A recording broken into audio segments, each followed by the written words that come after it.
Today I'll be talking about the YouTube's Purgatory series, and I'll also give you some theories on what I think will happen, or what is happening, and also talk about the different references here. Now the first part's not really that interesting, because it's just a YouTube logo with text on the screen. Something I did find interesting was the word liar showing up very shortly, like really shortly. I think this is interesting because this happens when YouTube says, which I tried so hard to make good and fictional for my people. And since he is being called a liar here, could mean that he was always a bad person, which means he always did bad stuff to people. And let's be honest, his powers are definitely not things that a good person would have. Now this next part is called a doppelganger. Now the first thing I want to point out is this place where YouTube is. It's like a black void. I think YouTube's in the home section. Basically the place where you start off with when you want to find something you want to watch. Which is why we see the titles of the videos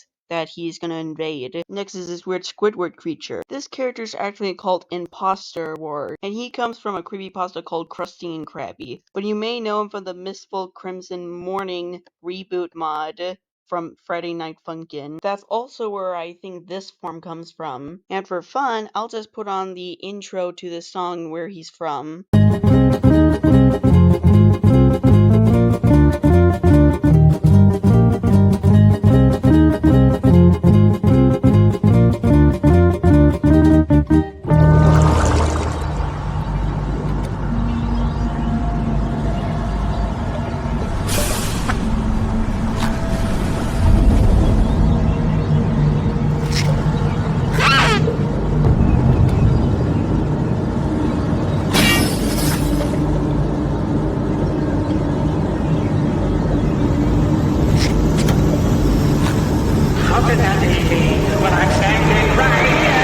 Okay, now we're going back to talk about YouTube Purgatory. Then Imposter Ward goes and finds the Krusty Krab, but we also see SpongeBob running out to put away the trash. And while SpongeBob is doing that, Imposter Ward goes and kills Squidward. And you might be wondering why Imposter Ward did not kill SpongeBob. And that's probably because SpongeBob would absolutely destroy them. Cause yeah, and you remember the death battle between SpongeBob and Aquaman? SpongeBob had so many things to make defeating Aquaman seem as easy as ripping a piece of paper in half. Also, Squidward's corpse after that looks terrible. Just brutal. And the last thing I want to point out here is this message that says, "Why are you scared? It's only just the beginning." The next part of this is called Blooming Season, and it's based on this creepypasta called Flower's Revenge, which is way more known than Krusty and Krabby. The first thing I want to know is the place that Flower goes after they get and I think that's where YouTube was shown at the start of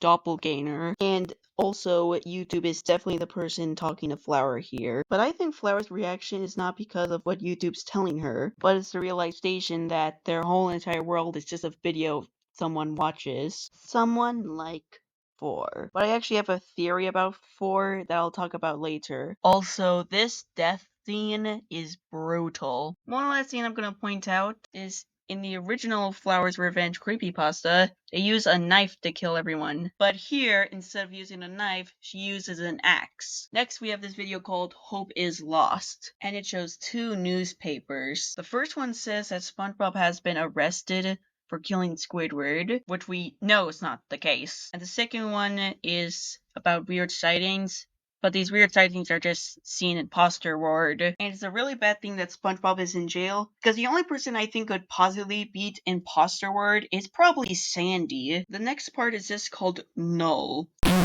Not talking about you. I think this next one's not based on a creepypasta, it's based on this really popular thing called As If Movie Zero, which is just a YouTube video, I think. The first thing I'm gonna point out is what this says, and it's just implying that YouTube is God. Not that much to say. Also, this is the first time YouTube attacks someone directly, but that's basically everything I have to point out. There's not that much lore added. And same with the last one. There are only 3 things I can point out here. 1. Why didn't D show up at the beginning? Did he know what was going to happen? And if yes, why didn't they warn anyone? What happened to I? Since they're probably the only person who survived that. Besides D.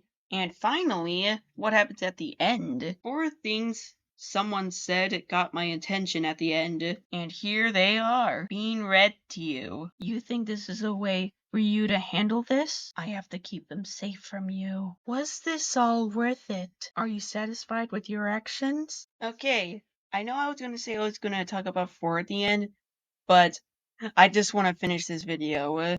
I'm planning to make a video just talking about my theory. But until then, have an amazing day and peace out!